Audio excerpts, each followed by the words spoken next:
హరే కృష్ణ.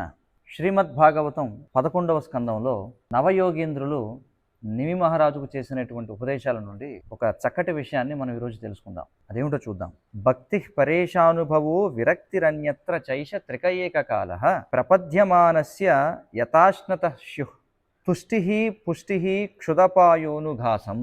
అంటే భోజనము చేసే వ్యక్తికి అతడు తినేటువంటి ప్రతి ముద్దతో సంతృప్తి, పోషణము, ఆకలి నివృత్తి ఏకకాలమున అధికాధికముగా కలిగే విధంగా దేవదేవుడిని ఆశ్రయించిన వాడికి భక్తి, భగవానుని ప్రత్యక్షానుభూతి, ఇతర విషయముల పట్ల విరక్తి అనే 3 భావములు ఏకకాలమున కలుగుతాయి అని చెప్పబడింది. దీని అర్థం ఏమిటంటే, మనకి ఆకలి కలిగినప్పుడు మనం భోజనం చేస్తాం. భోజనం చేసే వ్యక్తికి ప్రతి ముద్దతో సంతృప్తి కలుగుతుంది, పోషణము లభిస్తుంది, అలాగే ఆకలి నివృత్తి అవుతుంది.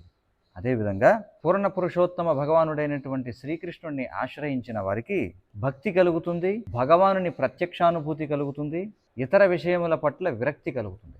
ఈ విధంగా భోజనం చేసేటప్పుడు ఏ విధంగా అయితే మనకి 3 రకాల అనుభూతులు కలుగుతాయో, శ్రీకృష్ణ భగవానుడిని ఆశ్రయించిన వారికి ఈ 3 ఫలితాలు కలుగుతాయి. ఒకవేళ మీరు భక్తిని కోరుకున్నట్లయితే, భగవంతుని యొక్క ప్రత్యక్ష అనుభూతిని కోరుకున్నట్లయితే, భౌతిక విషయముల పట్ల విరక్తి కోరుకున్నట్లయితే, మీరు చేయాల్సిన పని హరే కృష్ణ కృష్ణ కృష్ణ హరే హరే, హరే రామ రామ రామ హరే హరే అనేటువంటి మహామంత్రాన్ని జపించడం, భగవద్గీత భాగవతం నుండి ఆ శ్రీకృష్ణ భగవానుని యొక్క తత్వాన్ని అర్థం చేసుకోవడం, అలాగే చక్కటి రుచికరమైన ఆరోగ్యవంతమైన దివ్యమైనటువంటి కృష్ణ ప్రసాదాన్ని స్వీకరించడం.